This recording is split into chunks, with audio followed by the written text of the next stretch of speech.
uw.ca or at uw.ca, doesn't really matter.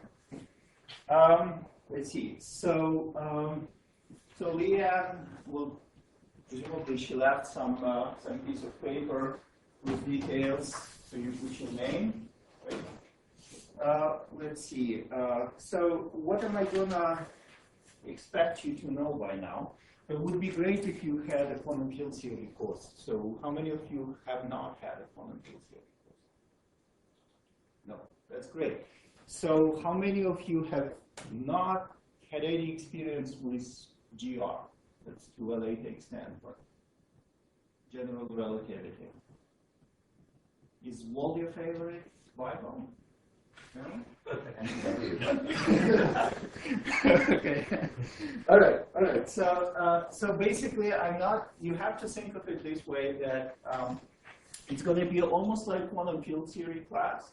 And we're going to go into studying 1 plus 1 dimensional quantum field series with special properties. And what I find very exciting is that by doing that, we will be able to interpret results that has some nice implications. Okay, good. So we're done with prerequisites, and well, I will try to be as detailed as possible, and if there will be a need, I'm happy to go into something that you guys haven't seen, forgot something. I'll try my best to go into those stuff in more detail. Let's see. So the books that I'm going to use is the one that I learned string theory myself. I like that book a lot. That's by Joe Polchinski. It's a little bit hard reading on the first cut. If you didn't have string theory before or didn't read anything before. But the way I look at this, my purpose here is actually to fill in the blanks. So there will be some statements, something that I struggled myself when I was in neural shape and tried to go through all the, filling in the steps in between. So now I can do it much better after about 10 years. So I'll try to do that. So I think the most important thing is my webpage. Well, I mean, I don't think there probably will be nothing other than, but you know my webpage. I'm not going to write it down. Right? Okay, so you can go, and there is a link with a course outline, which is what I just copied from Polchinski book, volume 1. So a textbook.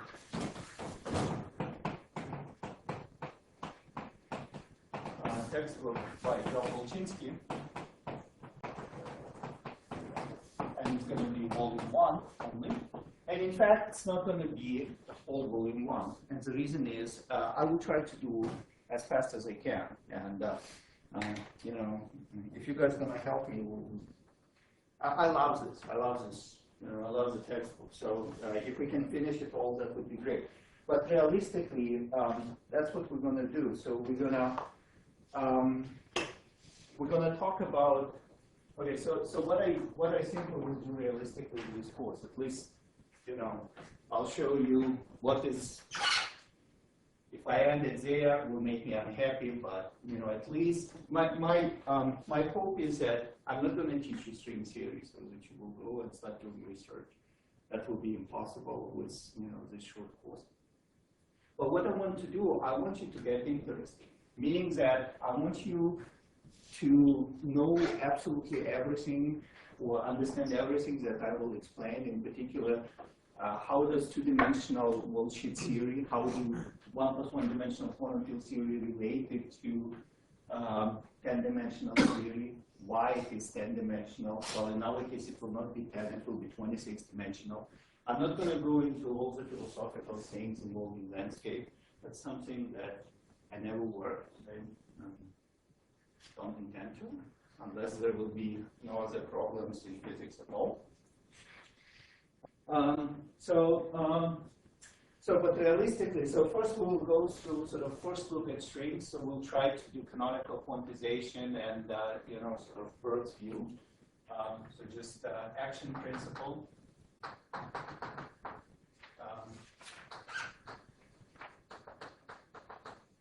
Action principle and, if you wish, light cone quantization.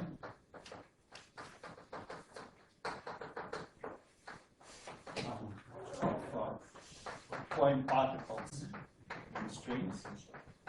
Right? So the reason, so this light cone method is something that will give us the fastest way possible to figure out what's the physical spectrum. So we will study two-dimensional objects that fluctuate in an ambient space.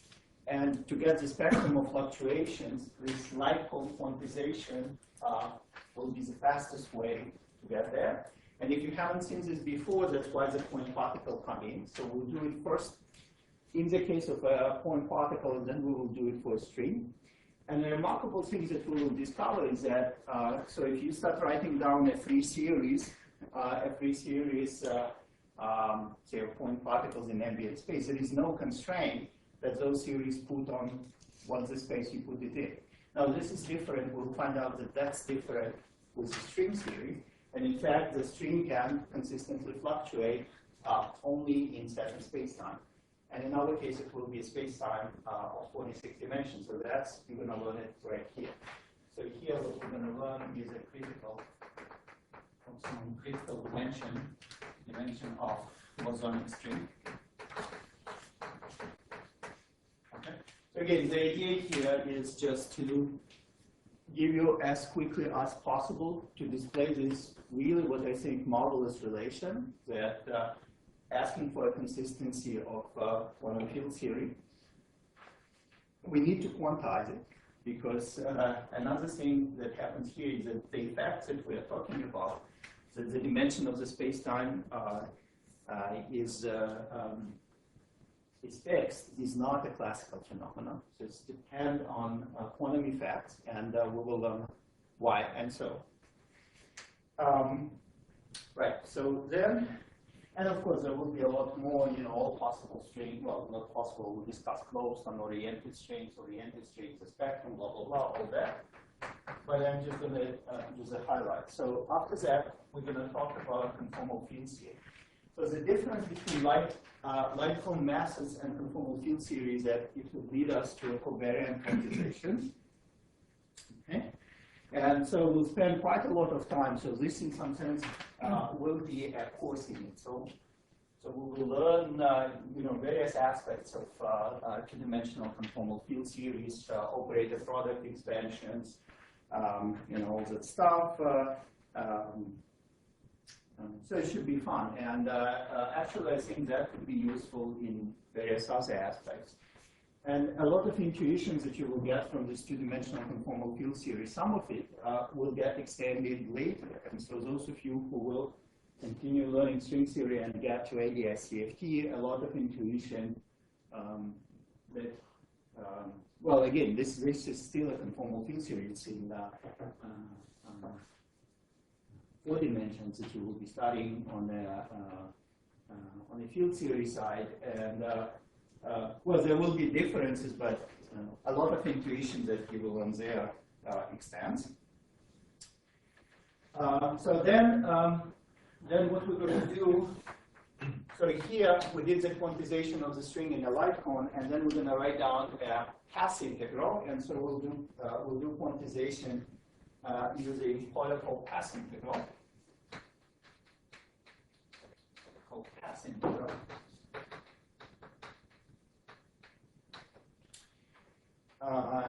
And so the important thing that the message that will come up here will be that so what we are interested as physicists is when we scatter the particles, what is the amplitude of this process, right? So what's the probability that there is certain outcome of the experiment? And so what we will show is that the amplitude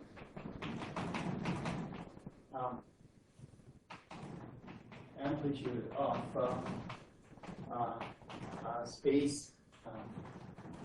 space-time processes, like scattering, is E equals 26 dimensions are actually related to correlation functions of two-dimensional quantum field theory.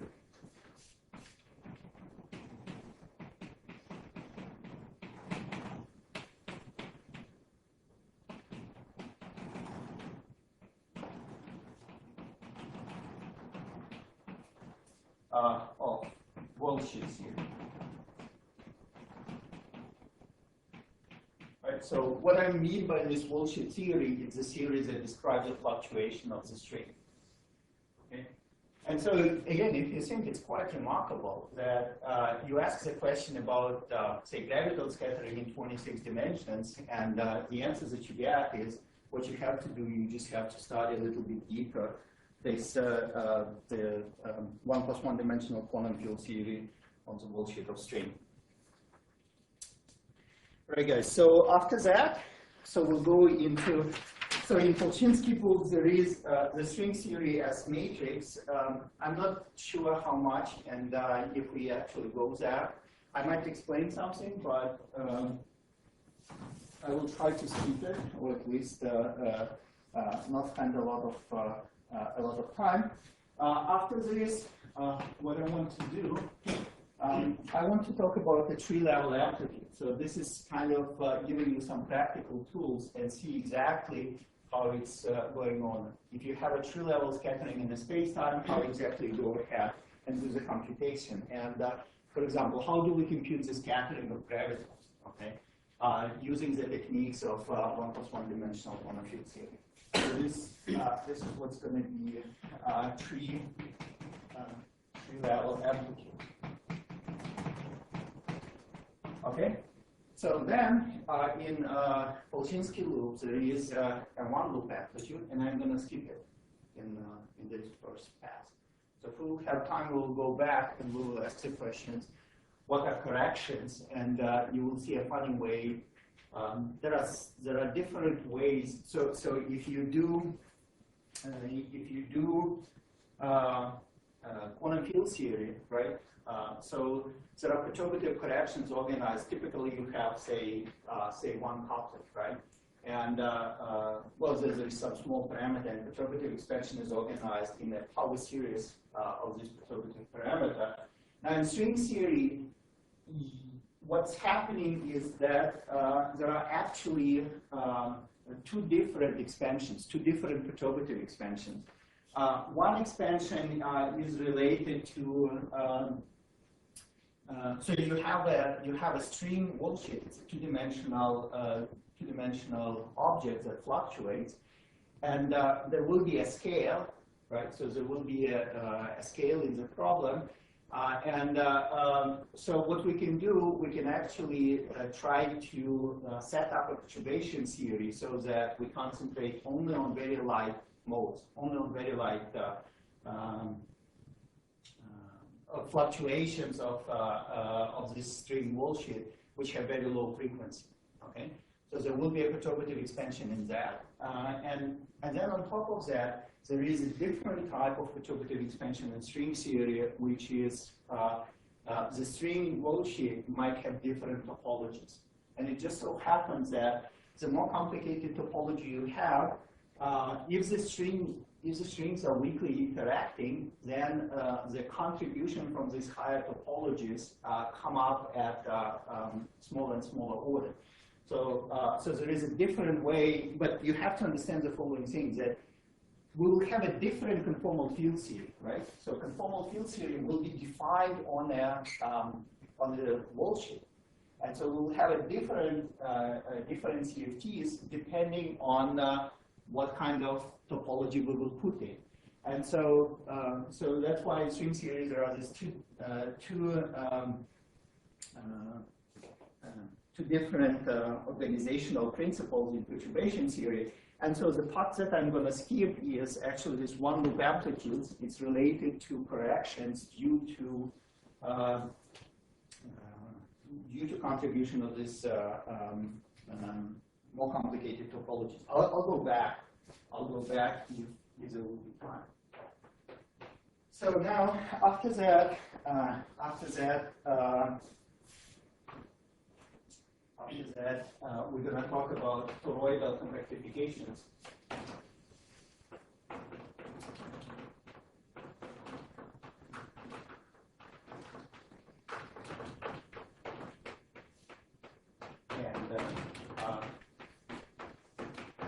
And T-duality.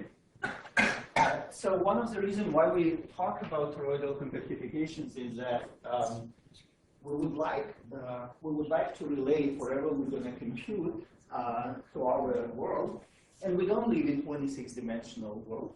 So we have to deal with that, and so one way of dealing with that, which I'm sure you have heard, is to think that additional dimensions actually curl down, so there are small circles in our course. There will be small circles, and because they are so small, we just don't see them, and so that's what the word toroidal convectification means. So what we will see what kind of effect trying to convectify these extra dimensions, some of the dimensions of 26 space-time, will have on the spectrum of our string. And then what we will find out, we will discover a beautiful, one of the beautiful aspects of string theory, features of a string, and the idea is that you might have, again, if you just a field series, your intuition would be, well, I can make a circle as small as I want, right? Well, there will be a different series, and there is nothing, you know, there is no limit in trying to, roughly speaking, make a circle of zero size. So what we will discover in the context of studying string theory, in particular this T-duality idea, is the idea that if our circle has a radius r, then the string theory behaves in such funny way, it reorganizes itself, that a string theory on a circle of radius r will be related to a string theory on a circle of radius r prime, which is ls squared over r. So this is like the fundamental scale in a string theory, if you wish. But you have to think what the implications of that is. So that's what we will learn when we talk about T-duality. So the implication of that is the idea that there is some minimal length in some sense, because, you know, if you ask the question, so can the string probe space-time if we think about the string as a microscope, can the string resolve the space-time up to zero size?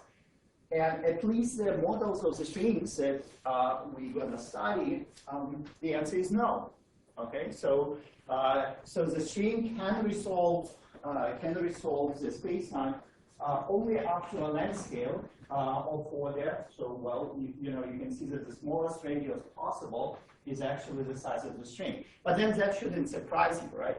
So if I try to see how big is my space, okay, if I try to see how big, you know, some sizes, if I want to use a string as my ruler, and my ruler has a size L, I cannot measure anything smaller than that. Okay, so in other words, in our course, 1 centimeter, or whatever the smallest distance we're going to measure, is going to be this L string. But of course, we're all interested in what's happening with the space on my smaller dimensions, on my smaller scales, and strings are not a good microscope to look at that. And so the good microscope to look at that, and that's also what will fit nicely with this, is actually the idea of D-branes. So D-branes are another objects in string theory. They are not strings. But those are the objects that would allow us to probe space on much smaller scales. And so besides T-duality here, we will talk about D-branes. Okay, we'll talk about D-branes, and yeah, I guess that's the most important. And that was one of the biggest discoveries in string theory, again, due to Joe Polchinski. And we will see how, this is something that you will find over and over. What differentiates string theory is that you are not putting anything by hand. Rather, what is happening is that you study the theory and you are forced to do that. Otherwise, you are getting garbage. So what we will find out is that first we will get convinced and understand why there is a t-duality. And then we will see that once there is a t-duality, and once we say it must be in the series, then you are forced to talk about the degrees. Okay, you are forced to talk about the different objects. So unlike strings that we're going to study, those are extended objects that we're coupling, but those are very important objects, and they led to a lot of further great developments in string theory, became known as string revolutions. So in particular, there are regimes in the string theory in which those objects are more fundamental in some sense than the strings that we study. Also, those objects are the ones that are very popular in cosmology right now. So people that talk about brain world cosmologies, if they want to do it in string theory, which is where those things are being predicted, what you deal with a deep brain inflation. So that's another kind of buzzwords that you have heard probably. And finally, something that a lot of people are excited right now is the correspondence between gauge series and string series. That's a correspondence that involves deep brain. Okay. Also, some aspects like counting the microstates of a black hole, of extremal black hole, we're back again. So that's where deep brains are important. Of course, I'm not going to count any of that for various reasons. One is that probably I'm not good enough to do that. But seriously, another thing is that it will be too long. So we'll try to see how much we can get in. But so this is, if you wish, the minimal thing that I would like to do. And well, if we do all of that, then we'll discuss. Then we'll decide. You know, you guys are more interested in something, we can go into more advanced stuff, or we can go and kind of go back and ask the question, what about loops? Okay, and we'll just do one loop, which is also a lot of interesting phenomena. What we are not going to study, well, okay, or alternatively, we can say, well, this bosonic string. We will all find out probably as early, actually not probably, but actually as early as here is very safe. I'm tempted to say incurably sick, but I'm not going to say it. Well, the problem is that we'll see that there is when we study the spectrum of the theory, is that there is a tachyon. What this means is that there is a field. So the string theory, the excitations of the string theory will be described by certain fields that live on the wall volume of the string. And one of those fields will end up looking something like this. So it will have a potential of this type, which means, and where we will be sitting at this point. So there will be some field phi, and so what we'll find out in part one, that in the string series that we discussed, which is a string theory, a bosonic string theory that has only, well, we'll talk about extensions to fermions on the wall sheet, but has only bosons on the wall sheet, then what will happen is that one of those fields is actually a tachyon, so it's unstable. So what we are talking about, we're doing an expansion and we study theory around an unstable point. And we all know what will happen, that any smallest quantum fluctuations will try to force that field off the top. So similar situation happens in standard model, right? So when we have a Higgs potential and there is a, well, the series with spontaneous symmetry breaking, So usually what happens is that the potential has the shape of the Mexican hat. And so if we are sitting up here, well, we know what must be done. We have to find the true minimum. And once we find the true minimum, we have to do our quantization and have to do all the work back in this new stable vacuum. So in a closed string, again, so I'm going to use words which I didn't explain for now, but in one of the string series that we're going to discuss, well, there will be tachyon in all of them, but in particular in a closed string series, and a closed string series is very interesting because that's a series that contains gravity. Okay, and so when people talk about series of consistent quantum gravity, or series which allows to quantize gravity, you're forced to talk about closed strings. Okay, because your graviton is in the spectrum of this closed string. So what happens is that this series, the bosonic ones that we're going to study, as I told, besides graviton, has this very ugly field. It has a tachyon. And what we don't know what's happened here. Okay, so we don't have an understanding what's the analog of the right vacuum. So if the situation would be like that, and it was like that when I was in graduate school, at least that's what I heard. So it would be pretty, well, I mean, that's what I heard, the situation with my faculty.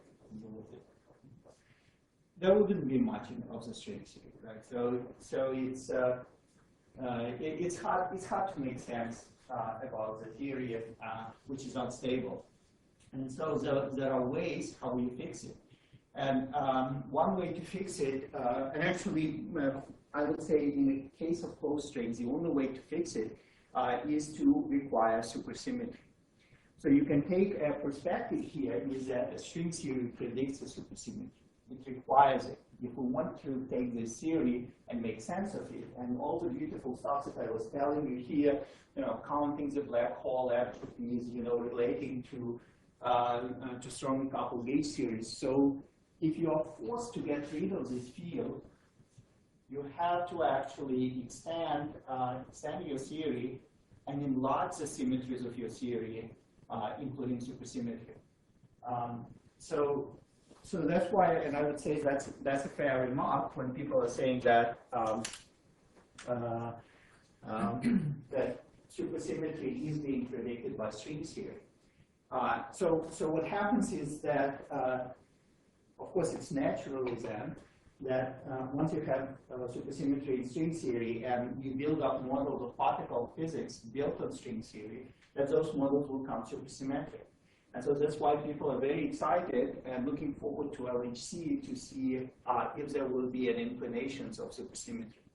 I have to say up front that if the supersymmetry would be discovered at LHC, and some people believe very strongly it will not be a proof of string theory, but it will be a very strong indication that we're on the right track. So it's a very beautiful symmetry, and as I try to motivate here, it's important. Without it, the string theory doesn't make sense, as we know. So that's what I'm not going to talk about. Okay. So and that's part 2. That's volume 2 of Polchinski book. Okay. But again, you guys are good, and we'll do all of this. Right. And we'll see. We'll just go and do a bit of superstrings as well. That's why on PI website we are not string series, we are superstring series. Okay. So in reality, I should say that most of the stuff that I work, in particular in the context of ADI-CFT correspondence, I do work with, so it's a supersymmetric string theory, but I work only with the bosons of that supersymmetric string theory. So in some sense, I need supersymmetry only to have a warm feeling in my heart that, it's a consistent thing to have, but if I do some specific computations, I don't usually touch fermions. Okay, so I deal with boson, and there are various reasons for that. So one of the reasons, so again, it's not like I'm trying to do some black magic or something. For example, if you're interested in questions, what's, you know, how does your model look like at finite temperature, right? So that's something that will be related to black holes. And so typically at finite temperature, fermions are much more heavy than bosons. So there is a natural separation of excitations, and so I'm just studying the light excitations, which is what quantum field series like to do. They like to write down a theory that describes the interaction of light fields. All right. Having said that, so any questions now? No. Great. So let's go. So I'm going to introduce a bunch of conventions, and I'm going to introduce this convention as we go. So the most important convention is that we're going to study string theory in the Minkowski spacetime. We're not going to say how many dimensions it has. So it will have d dimensions, but the metric is -1. That's my metric conventions. -1 plus 1 plus 1. So there is d minus 1 pluses, and there is 1 minus for the time direction. So something that I did not emphasize, the string theory doesn't have any free parameters. Okay, so that's another beautiful thing. You want from the theory that ideally, the approach of string theories is to have hands off, so you don't want any parameters. However, you are forced to have one, and that's a scale. Okay. Otherwise, if you measure any physical process, it doesn't make sense to say. You have to say, you know, what's your 1 centimeter? What's the size? You know, or what's your energy scale? It's in the same sense as you have to have your ruler. And so the ruler in a string theory is alpha prime. So alpha prime is defined by the size ls squared, right? So this is just a convention there.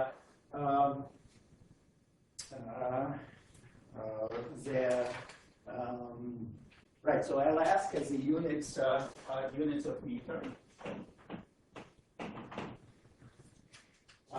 Now, by the way, I'm working in units when c equals h bar equals to 1. And I'm not going to talk about finite temperature, otherwise I would have put the Boltzmann constant to 1 as well. So this alpha prime, and the reason why it is alpha prime is because it's related to a tension of the string, right? So by the way, so in these units, the energy scale,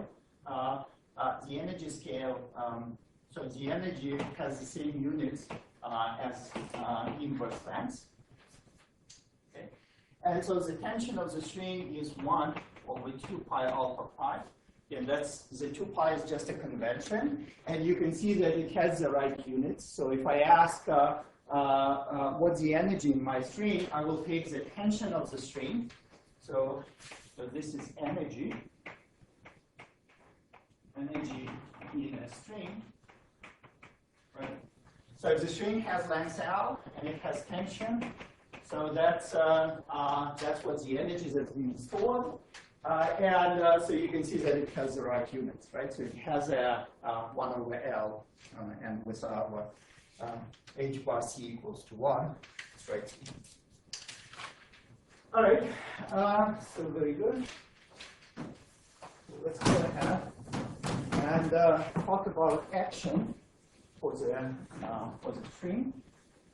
So I'm going to start with the point particle, and we'll use analogy of point particle and go to discuss string. Action. Principles. Okay, so we're going to consider classical mechanics, and then we'll quantize it. We're going to look at classical mechanics. When particles in the space-time dimensions, right? And so this particle will have some trajectory. Okay, so here are my spatial coordinates, x1, x-1, and so this is my time, x0, and so the particle will have some world line, right? So it will span a world line in the space, a world line of a point particle. So we ask ourselves, so how do we describe the motion of the particle? How do we describe this world line? And the most natural way, something that you use in classical mechanics, is to say, well, you gave us coordinates of the particle, and all I need to say where my particle is in space at a given instance in time, I'll just have to tell it what the coordinates are. And so usually what we have is we're going to say that our spatial coordinates x of I, okay, so those are our guys x of I, they are functions of x naught. Now the problem with that is x naught is special. It makes it forces us to choose one particular coordinate and declare it to be time. And eventually, one of the fundamental principles that we use in build up the string theory will be Lorentz invariance. Okay, will be Poincare invariance. And so, so what we want to do, we want not to have a particular coordinate have a special status. And so the way to do this is to actually make the description of the particle slightly more redundant. So what we will do is we do more redundant.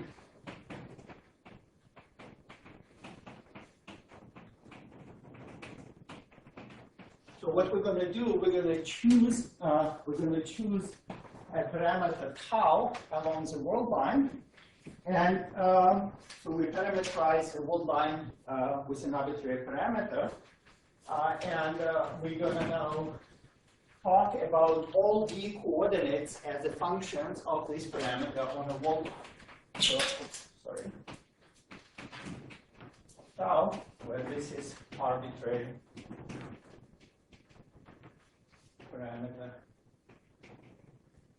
on a world line. Okay.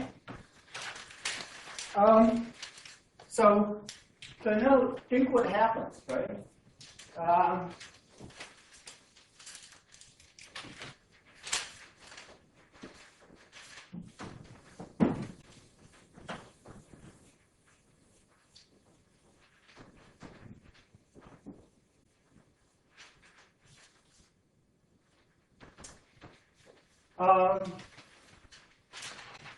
Right, so we want our description to be independent of the way how we do our parameterization. And so what this means that if we decide to go to a different parameter tau prime, then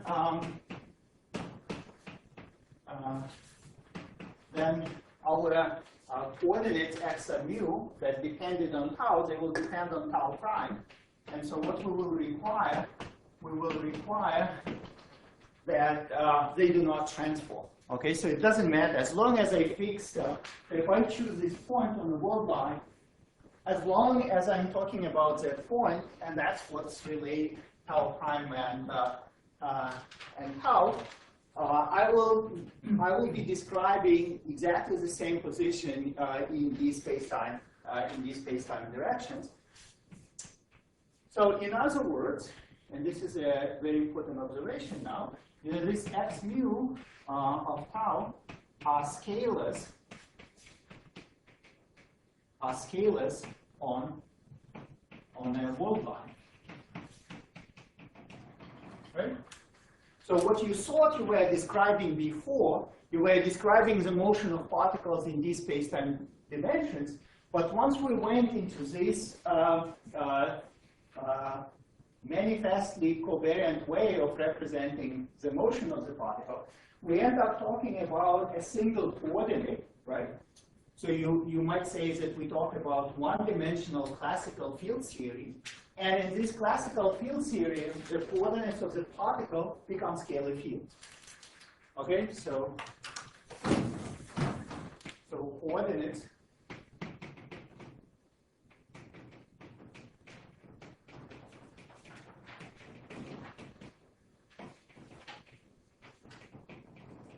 are scalar fields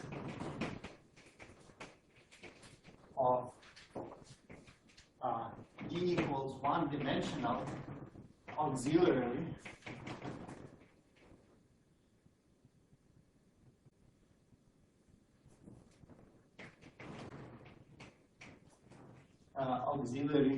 fields here.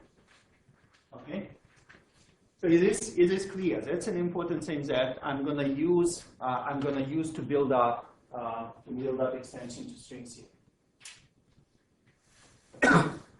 And that's actually, you can see the inklings how instead of talking about a higher dimensional object, I can restrict and talk about much lower dimensional, and I should have exactly the same information. The idea here is to talk about the world lines. Right?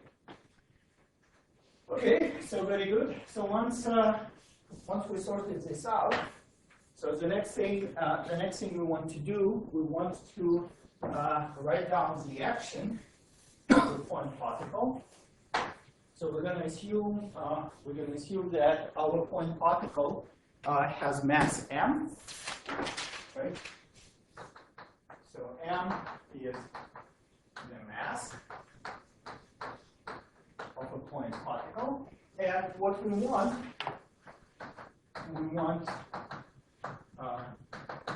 to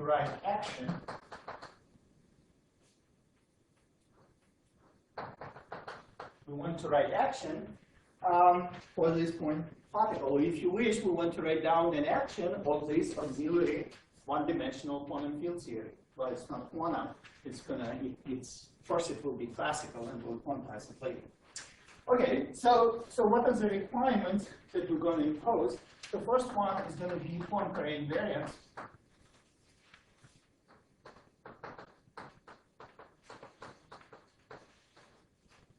Okay, so in other words, we're going to demand that whatever action we will write down is invariant under Lorentz transformations and translations of this d-dimensional spacetime. So when we have x mu, it goes to x mu prime, which is lambda mu times x mu plus a mu, right? So lambda mu are some constant matrices, right? So which are in so those are in SO d minus 1, 1 Lorentz group. So those are rotations there. And then in mu are just translations. So we're going to require that whatever action we will write down, right? Or if you wish, whatever field theory we will write down, and those guys are our fields. So what we write down is invariant under this Poincare invariance. And second, something that we definitely don't want to lose is reparametrization invariance, right? So the whole way of thinking about this as a theory on a world line was the introduction of a parameter on the world line, and we don't want physics to depend as to exactly how we introduce it. So the second requirement is reparametrization.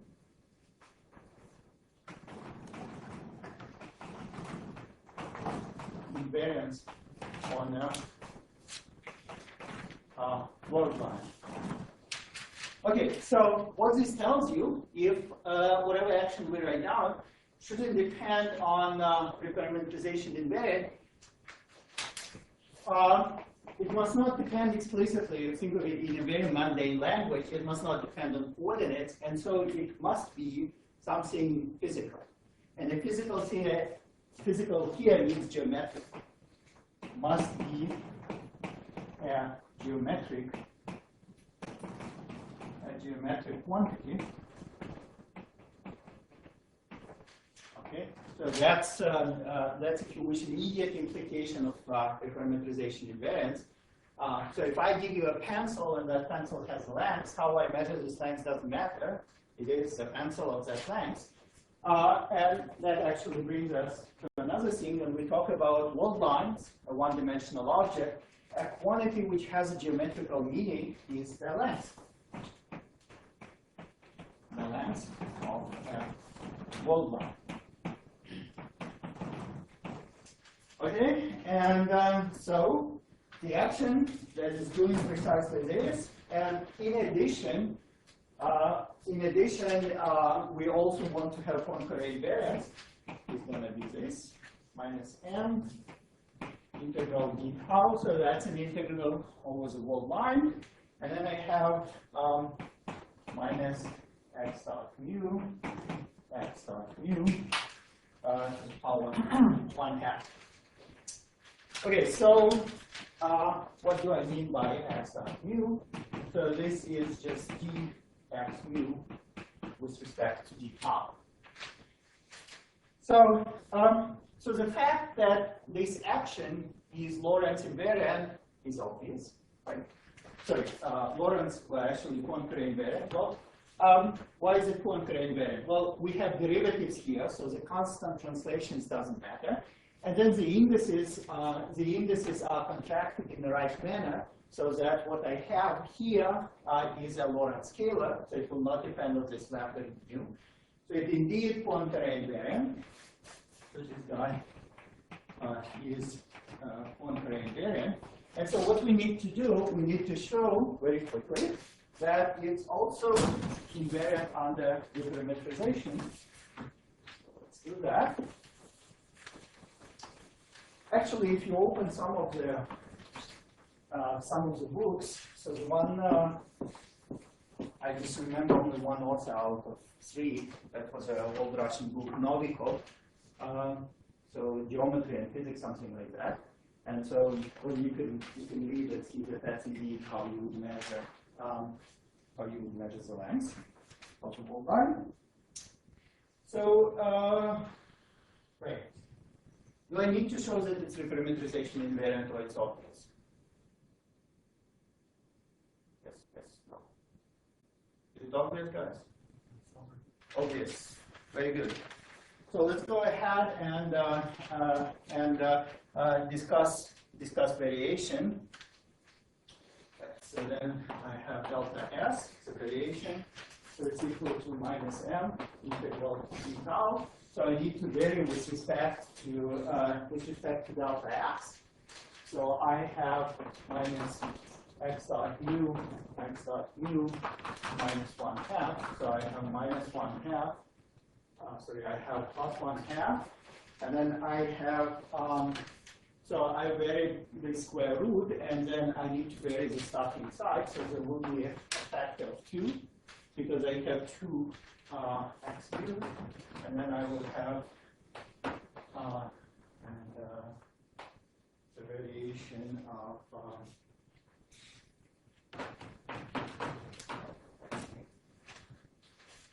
Alex. Yep.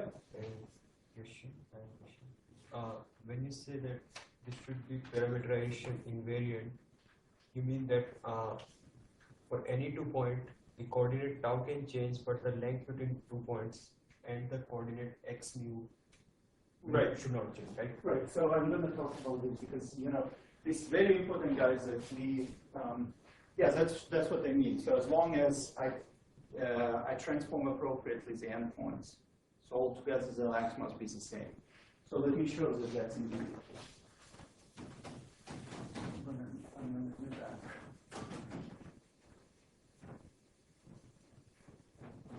Just one line, right? So we're going to say that our tau prime depends on tau. So what I want to do, I want to write it down as x mu prime. Well, so x mu is x mu divided by tau. But now I have to think of this, that this guy actually depends on tau prime, right, in my new parameterization. So I can write it down as prime, right? So once it depends on tau prime, I have to put it prime. That's all I do. Divided by d tau prime, and then d tau prime divided by d tau, right? So what happens is that if I have this square root, mu is a 1/2, so you can see where it will go. So it will go to the same square root prime. Right, so now everything depends on time. And then each x mu will bring d tau prime over d tau. There are two of them, and they take a square root. So I will have d tau prime divided by d tau. And then in front of this, I have d tau. So once I multiply the d tau, it will turn into d tau prime. And so I will have exactly the same integral, except depending on tau prime. And of course, if I do this, so effectively what I'm doing is just change your variables in the integral. I have, as you pointed out, I have to take care of that and change the endpoints as well. But once that's done, you know, it's reparameterization invariant. Okay? By the way, you can see that it would not have worked.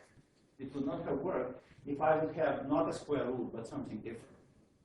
Right? So it's also obvious because then I would have too many powers of d tau prime over d tau. So it will not turn back into exactly the same integral. All right, guys? So, but any definite integral would have been reparameterization invariant.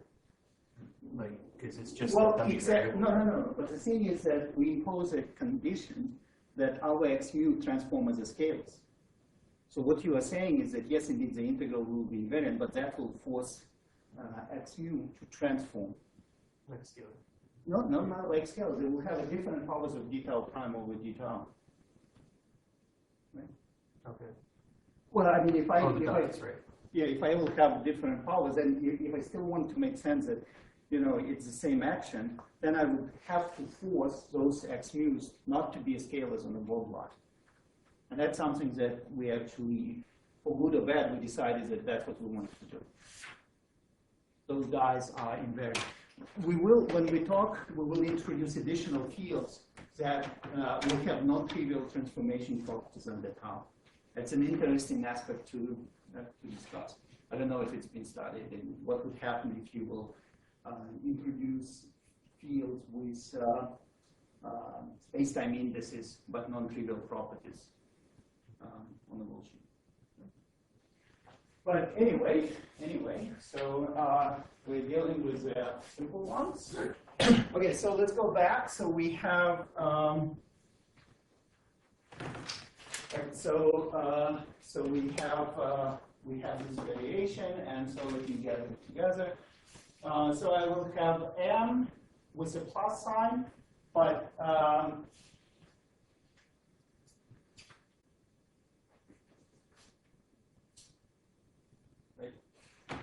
But now I want, this guy involves a derivative with respect to d tau.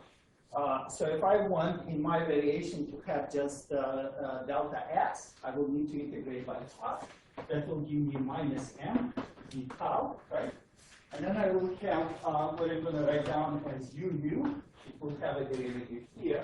And then there is delta x prime, delta x prime, where this u mu is just minus x dot mu, 1/2, and then I have this. Okay? So is it obvious to you guys? Good. So we have this, and so you can see that the variation principle. So if we require that delta s over delta x mu equals to a constant, what that leads to us, that leads to a condition that u prime mu equals to 0.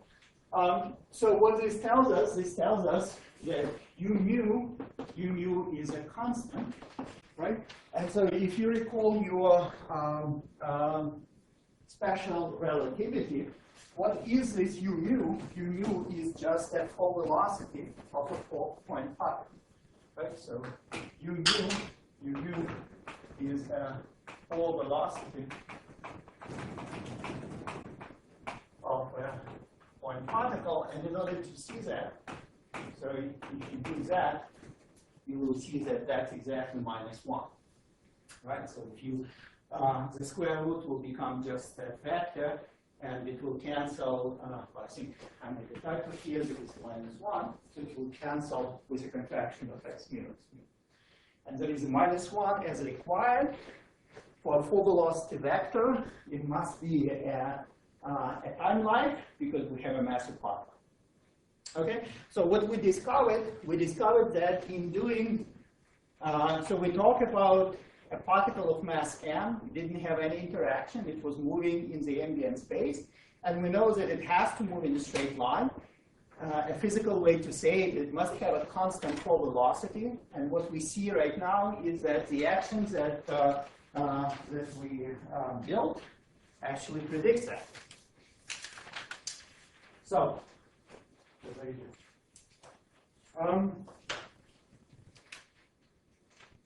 so one of the important things, and if you ask me where does exactly the 26 come in a string theory, so you will see that it comes in that the theory is scale invariant. It doesn't depend on any scale. Now, if we start talking about particles of various masses, there is a mass, and we want to get rid of it. So in other words, the quantum field theory of particles can be scale invariant to, at least in a perturbative setting as we discussed right now, only if particles are massive. If they are massive, well, there is a mass. So there is a problem with taking m goes to 0 limit. So everything that we talk up to now doesn't make sense because the action goes to 0. And so what we need to do, and effectively the reason I'm leading you this route because that's what we're going to do for a string, right? So we would like our string not to depend on when we write down the action. We want to write it down in such a way that it would be sort of sensible. Some of the excitations of the string must be a massless particle. We want to have flight states. Okay, very good. So how do we do that? So we saw that in order to make things more symmetric, okay, we do it at the expense of introducing additional fields, and that's what we're going to do once again here. So we make description more redundant.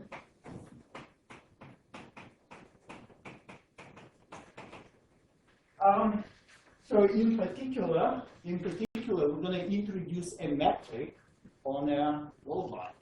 Okay. So we're going to do more redundant by introducing arbitrary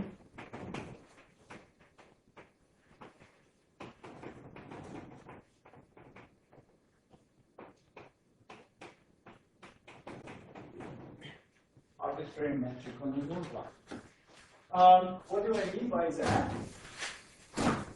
Well,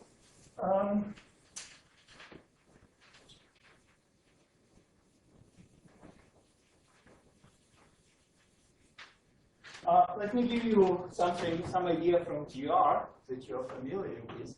So in GR, if I have an integral of a space-time, x1 dxd, right? So that's a particular choice of a coordinate system, and I might like or I might not like this.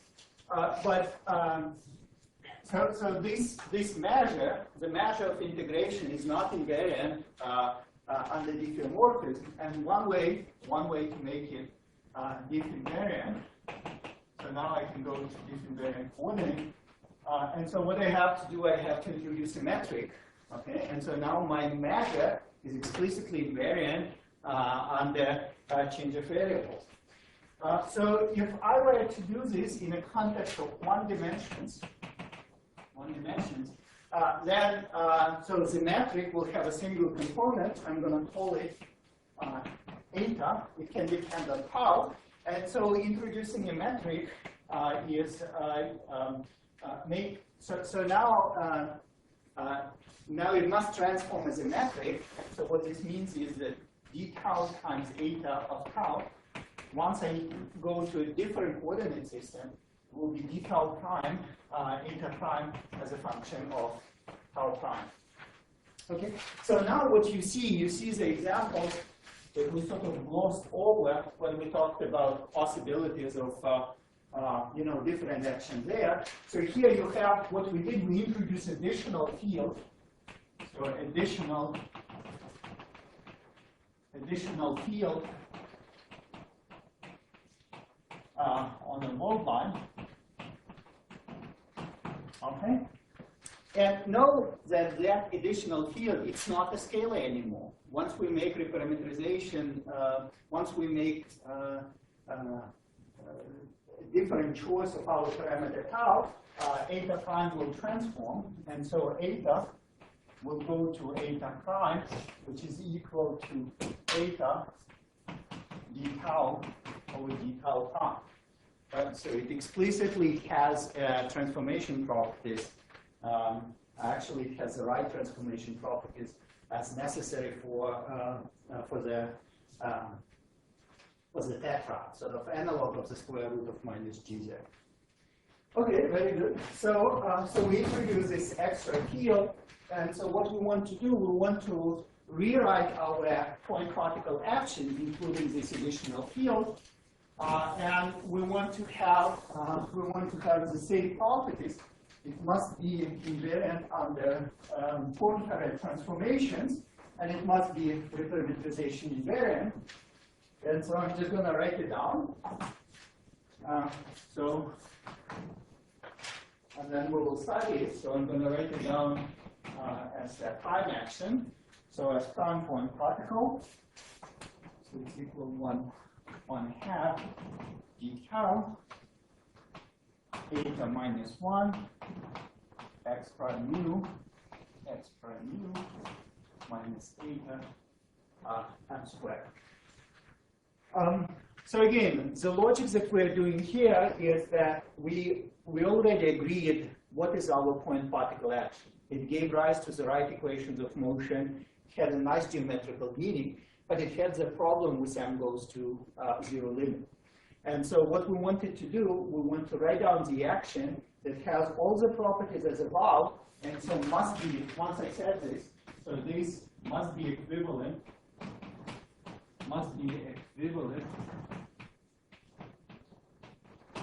well, at least classically, we'll go and talk about this in a little bit, at least to the point particle action that we discussed about. And additional condition is that it must have a well-defined limit as we take m to 0, and so you can clearly see that that's indeed the case. Okay, so again, Poincare invariance obvious.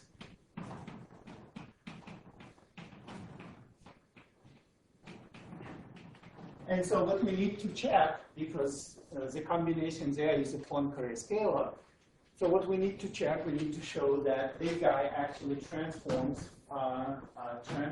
as appropriate under change of variable.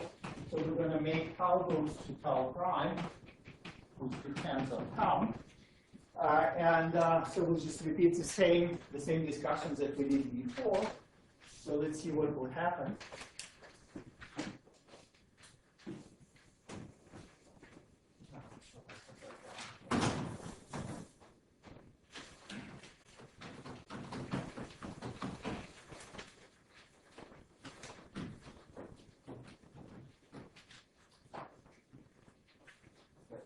So again, x dot mu is going to be equal to d x mu over d tau. This is d x mu prime over d tau prime, d tau prime over d tau. So there is no change. There is no change here. But then eta is going to be equal. Now I have to look at the transformation properties here. So eta is going to be equal to eta prime times d tau prime divided by d tau, right? So now let's see what our object inside is. Eta squared. Right, so now what I want to do, I want to rewrite it in terms of this prime variables. So it will be eta prime minus 1, right? And then I have to invert this, so it's d tau over d tau prime, right? And then I have two powers of x mu prime, so it's going to be x mu prime dot x mu prime dot, and I have each of them will be d tau prime over d tau, d tau prime over d tau squared.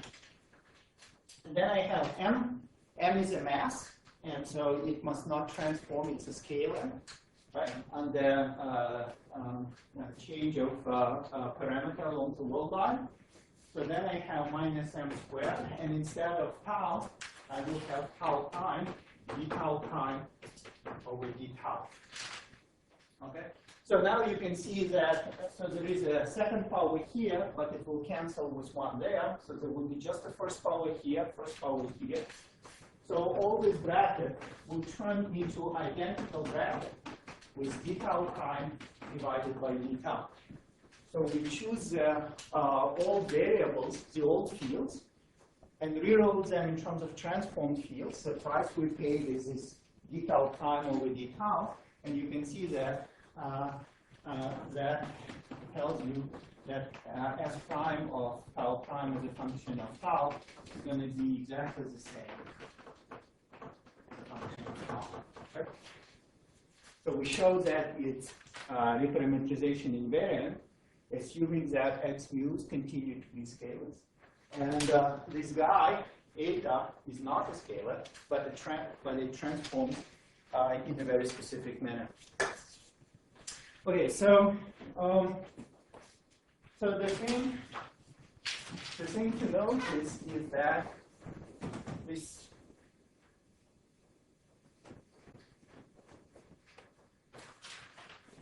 eta is not, even though I keep talking about it as being a field, right, on the world line, it's actually not a dynamical field. So tau is a function, eta is a function of tau, is not a dynamical field.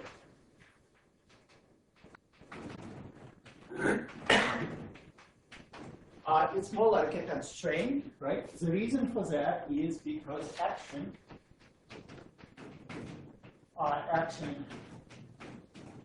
does not contain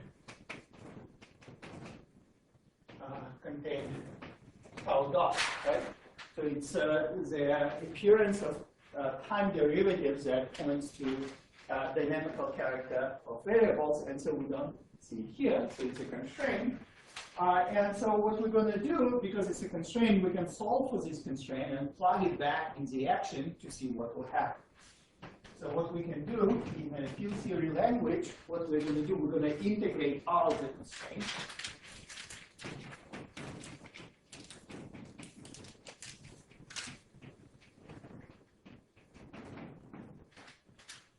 Okay, so some of the things that I am saying here actually is very important.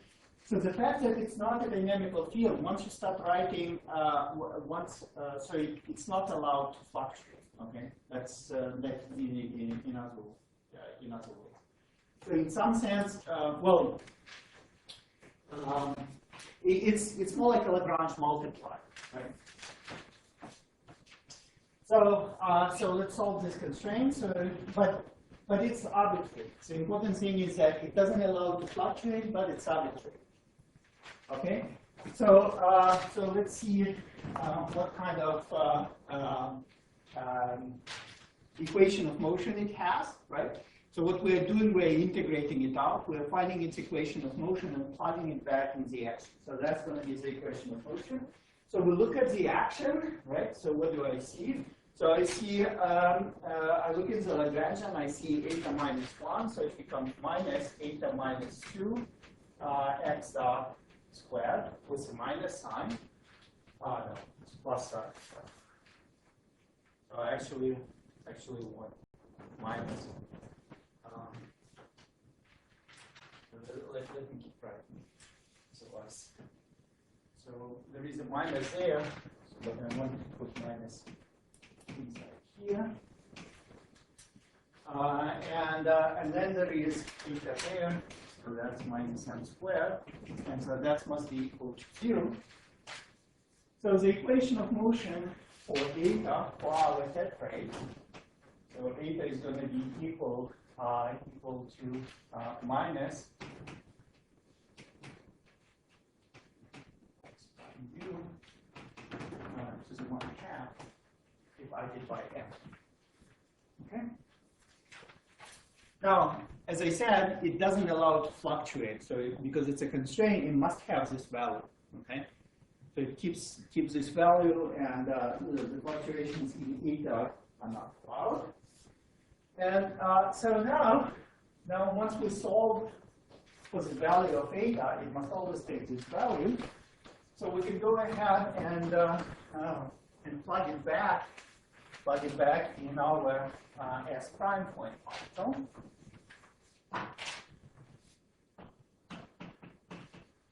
So what we did, we put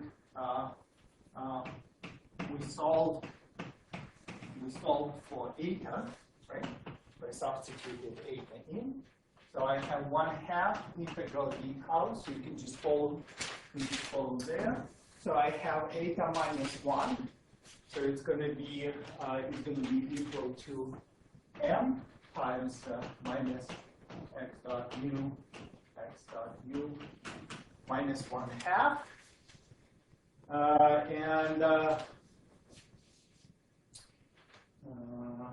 And then I have to multiply it by x mu dot mu, right? That's one piece. And then the second piece, so m squared will cancel with 1m in the denominator. So I will have minus m, and then I have that minus x prime mu is the 1/2. Okay. So now notice what happens. So there is a minus here, there is no minus here. I put a minus here. I put a minus in front. Okay. Now minus 1/2 with this will cancel, and so I will have this guy with a plus 1/2. And those two pieces are exactly the same. There is a 1/2 in front, so it's going to be equal minus m integral over d tau minus x prime mu to the power 1/2. So what we did by introducing this additional field eta on the wall line, we managed to have a nice m goes to 0 limit. So now our action can also describe massless particle. And what we showed is that in the case of a massive particle, it's actually equivalent to the original action we started with. So we achieve all the goals. Any questions? Yes. Actually, eta was already in the previous section, right? It was not mentioned explicitly, right? Because an integration is not defined without a metric, right? I mean Jacobi, right? Well, see, that's something that we went, right? So yes. in principle, you're right. But at the end of the day, we wrote the actions that's invariant under reparameterization. What you are saying is that there are Jacobians once you do change of variable. And what we show that in the first actions that we wrote, there are no Jacobians needed. Right? No, there is Jacobian, but it is not mentioned explicitly. I mean, when you make a coordinate transformation, you do the same thing. You change the Jacobian and you change the transformation, then you cancel these two terms. If you wish, yeah, the fields, you know, the way we wrote the action is that the Jacobian arises because we have the derivatives of the scalar fields. So the Jacobian arose from there, and it cancels the Jacobian due to the change in time. That's correct. And so this action is not different, right? So in fact, we explicitly demonstrated that it's identical. Only thing I don't understand, I mean, what do you do by this condition? I mean, Which one? you are promoting eta to be a field, and then you bearing the action and minimizing, and you're getting the condition for the. Yeah, and so that's think of this as equation of motion for the eta. Right. So I find out that Imposes a condition over, I think, the kind of transformation you can make in the, because Jacobian should always be this. right. So the Jacobian that you're talking about is simply d tau prime over d tau. That's all what it is. Because when you go in the integral from d tau to d tau prime, the Jacobian is d tau divided by d tau prime. That's also Jacobian. And you're right that we need to absorb that Jacobian in the transformation of our fields. So the point is that we decided to have x mu being scalars. Okay, so it doesn't transform under tau transformation. So, so there are two possible ways to proceed. One way to proceed is to make an action that involves the square root, right? So we discussed that we need to have that square root. The reason we need to have that square root, otherwise the Jacobian from the square root will not cancel the Jacobian from the mesh. We want to talk in this terms. So, but another thing, so now we wrote a different action that doesn't contain the square root. So you would have said, well, it doesn't contain a square root, there is no way you can do it. And we showed that, no, it is possible. So I have to be more specific. We cannot do it provided that we keep x mu's being scalars, right? So now what we showed is that you can do that, but the price you pay is that you have to introduce additional field and assign a special property, special transformation property for that additional field. That's your eta. And you have the condition that comes from the minimization of action. That's not, again, I don't like to think of this as a condition. So now it becomes additional field, right? Some of the fields in your field theory can be dynamical or can be non-dynamic. Non-dynamical are just, something that are frozen to the values determined by the equations of motion.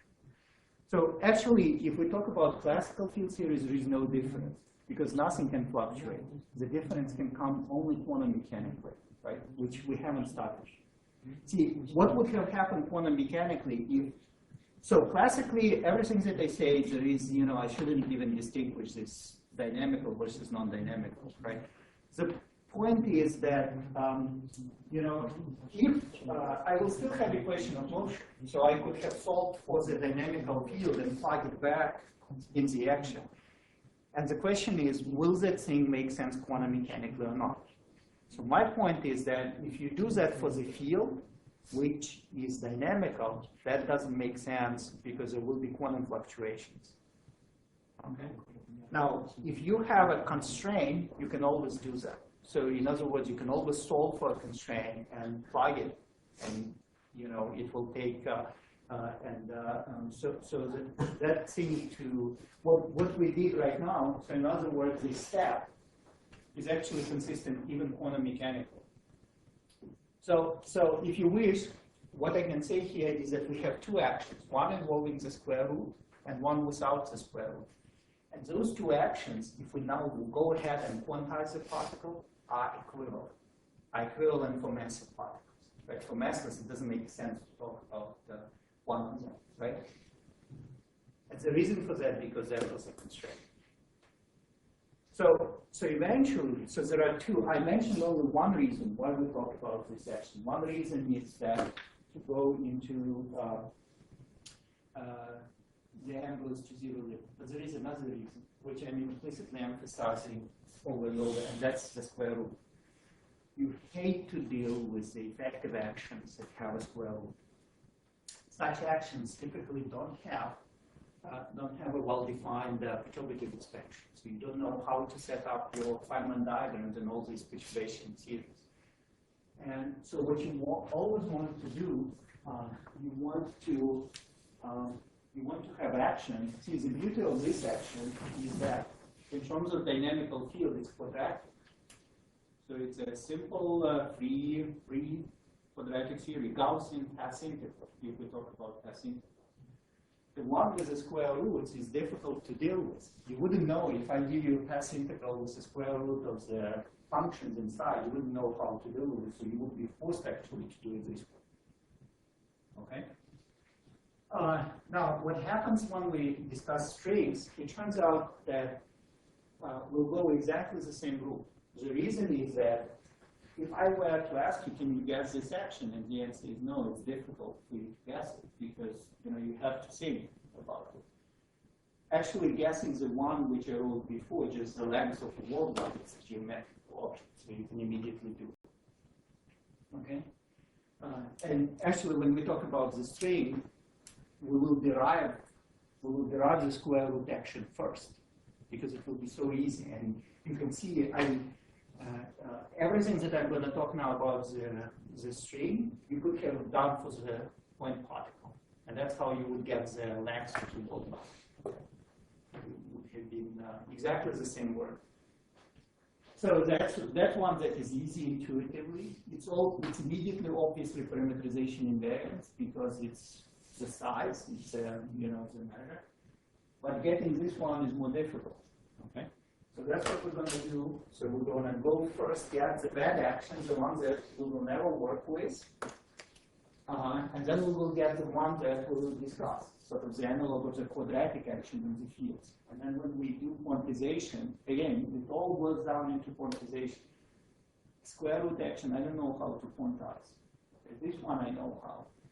And so what we're going to do, eventually we're going to do quantum mechanics. We need to do quantum mechanics because otherwise we will not see any of the beautiful features of string theory that I was mentioning. So let's go talk about the string now. Very good. So I suggest the following. So let's make a break, not now, but in 15 minutes, say, for about 10, 15 minutes, and we'll continue until 1 p.m. Very good. So we talked about point particles, and now we're going to do the same. Now we're going to move to a string. Okay, so I'm going to talk about open string first. Well, so there are two types of strings, but open one is easier to deal with. I mean, at this stage, we're going to talk about open string. So open string is an object that has two ends, right? So again, I have my spacetime. I have a spacetime x, which is x1, x1, and I have my time. And so instead of having a point particle, I have a string, but the string has two ends. So if I ask, how does my object evolve?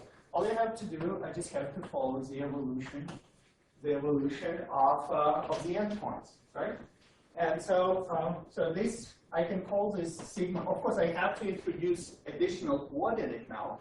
So now, as my endpoints evolve, I have a two-dimensional surface that is being spanned in space-time. So I need to introduce coordinate along the string. So it's going to be sigma. Sigma goes from 0. Sigma goes to L. And so here, I can say that this is parameter tau equals 1. This is parameter tau equals 2. This is parameter tau equals 3. So kind of thinking in terms of parameterizing the endpoints of the string. Okay, so so again, in order for me I want to be able to tell how exactly my surface lies inside this two-dimensional spacetime. So coordinates in a spacetime are again x mu, and so now the only difference from the point particle that this x mu is going to be a function of two variables. It's going to depend on tau, right? So by the way, this tau, I don't have to, so this is tau that leaves at sigma equals 0 world line. This is tau that leaves at sigma equals L world line. I can choose, sigma equals L over half world line. and it will have, well, it's, all I'm mumbling here is that it's a function of two variables, okay? But the point here is that, so now, it shouldn't be a surprise to you if I say that this x mu is a field that lives on a wall sheet, right? So it's a field of 1 plus 1 dimensional wall sheet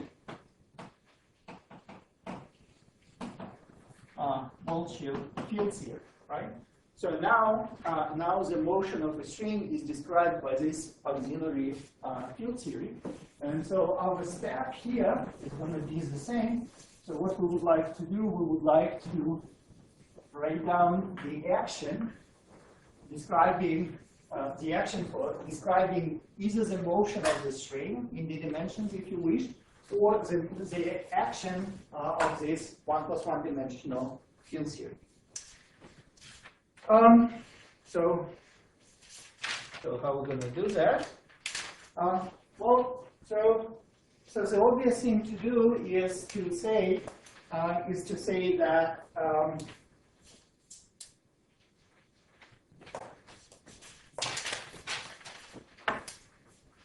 is again, well, first of all, we want two conditions: Poincare invariance.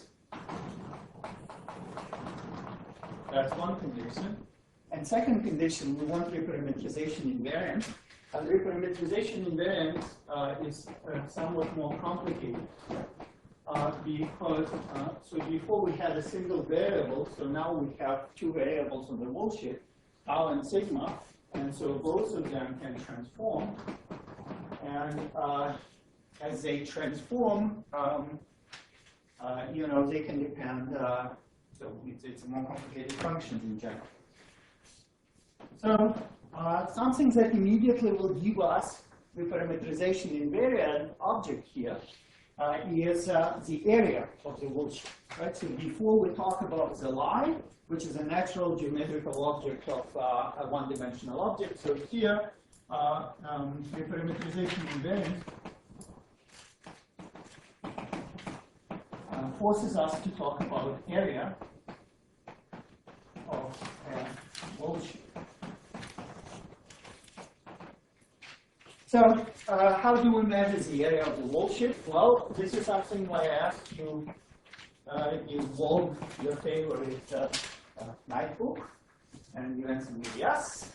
So if I have the metric on the wall sheet, HAB, so what this means? This means that if I measure ds squared on the wall sheet, I will have HAB, DYA, DYB, and so the area of the wall sheet, is going to be equal integral d tau d sigma square root of minus h, where h is the metric, determinant of the metric on the wall sheet, right? So h equals determinant of h AB. Right? And the minus sign is because our wall sheet must be timeline. Because it must be well, it should be right. So any questions up to here? Is it clear that that will be the area? Okay. Is it possible to take derivatives with respect to tau and sigma and maybe make wedge products instead? Or? Eventually, we will ask the question, what are the fields? And there will be additional term that presumably you can rewrite like that. The problem with wedge products are that they are topological terms. What that means, that a fancy way to say is that you add extra terms, but they don't affect your equation of motion. So that will happen exactly in this case, running a cat. So we'll do this, and then we'll find out that indeed there are some other terms that we can write down, but those terms doesn't modify equation of motion, but those terms will be important when we talk about various topologies. So is it either the transcendence terms then, or something like this, or? Well, okay, so so there is a potential. I'm saying there is a potential. The ones that we're going to write down. Well, maybe it can be written in terms, but there is definitely a transaction. There is a true form that lives on the wall. That's additional extension, right? So it will copy. It will depend. So it will have the structure to catch problem. So the thing here that I want is what's special about this action and why it's a natural point to start is because it's a reparameterization in an obvious way. It depends on the area. We can ask questions as to are there any other fields? So that's something that we'll talk later. The metric H is the induced metric on one sheet from the Minkowski metric. It does, and that's exactly what I'm gonna do. So the way I said it now, so you give me a metric on the wall sheet. That's what's gonna be the area, right, of this wall sheet. But now we do precisely this. We're gonna ask what will be the natural metric on the wall sheet once it's embedded in this ambient space. And by the way, everything that I'm doing here, you could have done for point product. So your starting point would have been that, well, there is a metric on the wall line. I'm just going to write it down, b tau square root of the metric on the wall line, and you would be asking exactly the same question: what is the induced metric on the wall line? So how do we figure out that? Well, so I'm just going to. What we need to do is we need to compute HAB, which is the induced metric on the wall sheet. And the way we're going to do this is the following. So there is a very simple way. So if I'm going to write down the line element in d dimensions, so it takes the form eta mu nu, right? So that's our Minkowski metric. Eta mu nu times dx nu. But now our x mu and x nu depend on wall sheet coordinates. And so what I can write it down, as so dx nu it's going to be equal to, write it down as del x mu over del ya dya, right? So where right, so ya is tau and sigma, right? The coordinates on the wall sheet. And so you can see what happens here. So in other words, I'm looking how would my line element look like. So this is a way how line element, how I could measure distance between any 2 points in the ambient space. But what I'm doing now, I'm putting a constraint. Suppose that my points are not anywhere in this ambient space, but are restricted to this surface. And so what this tells me that these axes are not arbitrary, but they depend on the coordinates twice a day. Once I said that, then dx mu is given by this simple relation. And so you can see that in that case, the line element in d dimension takes its form, eta mu nu del x mu over delta ya, del x mu over delta del yb dyb. Okay? So now the point is that we don't want to invent any additional metric. The idea of induced metric is sort of the natural metric that's determined forced on you from the ambient space. And so you can see that what that tells you, that combination must be your induced metric. This is HAB. So we are done. Done, guys. Because okay, good. So our action for the string has the name number root of action. The name given by Nobel Prize winner. It's here. Nambu from Chicago. So I'll write it down as -1 over 2 pi alpha prime, and then the integral over manifold M. So this M is a surface spanned by the wall sheet. And then I have here d tau d sigma, square root of minus h, right, where this h, AB, is equal to del x mu over del YA, del x mu over del mu here, del YE. Okay. By the way, now it should be obvious to you that I could have said everything I said here in one dimension, and I will got exactly the square root action was 0.1. Okay, so very good. So now you see the appearance of always below alpha star. And the reason why it appeared here is because we want action to be dimensionless. Once we make a path integral, our path integral, we're going to exponentiate the action, so it must be dimensionless.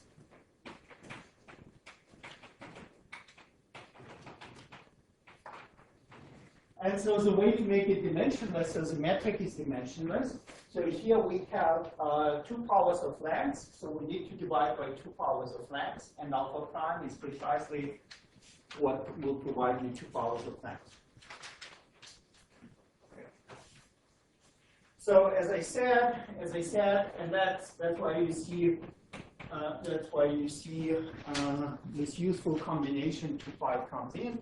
So that's also denoted as T, and it's known as the tension of the string voltage. It has the same kind of meaning as a string. You can think of a string as a rubber. So if you stretch it for some distance, it has some size. There will be some energy stored in this. So the same thing goes in here. So there will be a tension. So if you stretch something, there will be an energy associated with it. And so the tension is the prefactor of the action. All right, guys. So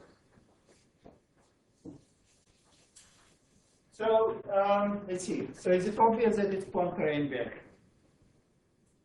The answer is yes, right? Because it's everything we did was Poincare invariant, right? We wrote a Poincare invariant line element, and everything went from there, and indices are contracted in the right way. Is it reparametrization invariant? The answer is yes, because it has a geometrical meaning. It's the area, and I'm not. In principle, I could have done the same what I did before with a point particle, but it will be a repetition. So if you allow me, I'm not going to do that. So it satisfies all the right property, but it has also a very bad property. And the very bad property of it is that it actually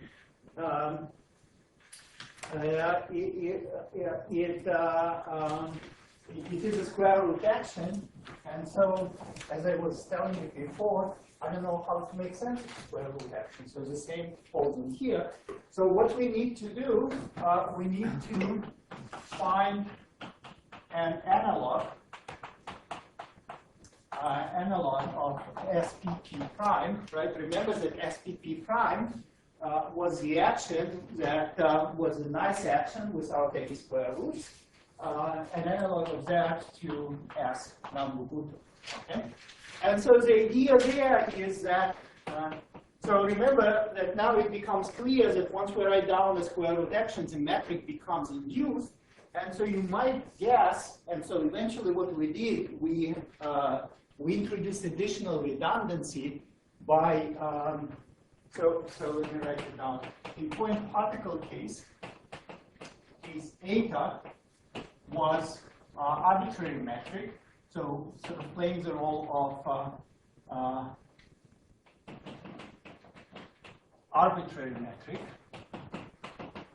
And it's only when you impose equation of motion on that eta, you get exactly the induced metric. So the idea here is, in here we started with an induced metric, and now we want to be a little bit more redundant, and we want to introduce arbitrary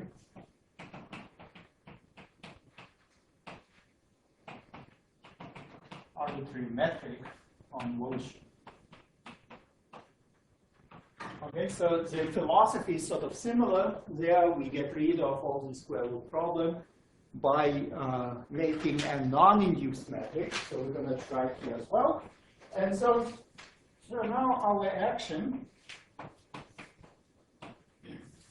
Now our action besides the field mu will depend on a Walsh metric gamma AB, and I'm just going to write down this action. So it's -1 over 4 pi alpha prime, and then the integral with respect to m on tau d sigma square root of minus gamma, and then I have gamma AB del A f mu del B x mu.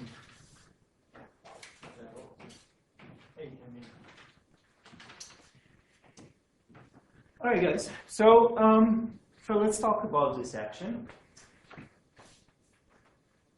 So first of all, the good thing is that you see that indeed our scalar fields acts antiquadratically as we wanted. By the way, this action is known as a Polyakov action, so I'm going to call it SP. So I don't know why, and I don't know. It wasn't Polyakov who suggested this action anyway, but it was suggested by some other guy. But the important thing is that Polyakov was the one who strongly emphasized the importance of this action when you do quantization. And the reason for that, again, there are no square. So let's look, let's discuss symmetries, and then we'll go for a break. So again, our favorite symmetries are Poincare invariance and reparametrization invariance. Okay. So the Poincare invariance simply forces us to have correct contraction of indices. All the indices must be contracted with Minkowski method. So here I have mu, and it's contracted with eta mu. So it's Poincare invariant.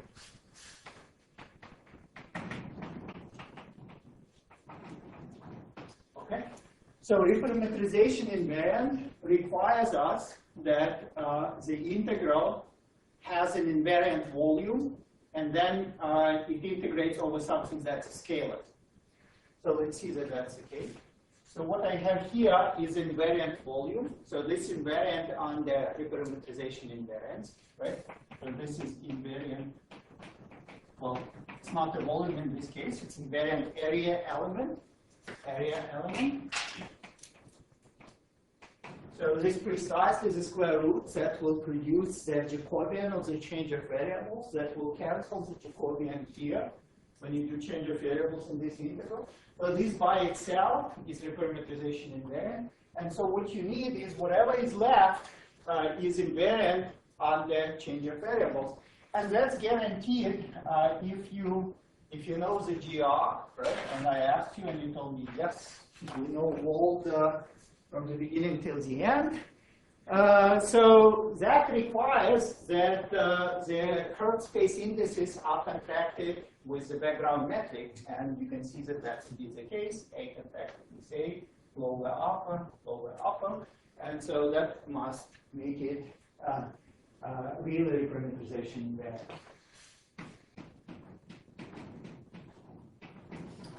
Right, guys, so let's take a 10-15 minute break, and after that, we'll go ahead and show that actually this action is equivalent to Nambu-Buto action. And after that, we will be discussing some symmetries. Yeah. Right, so it's in 10 minutes. 10, 15.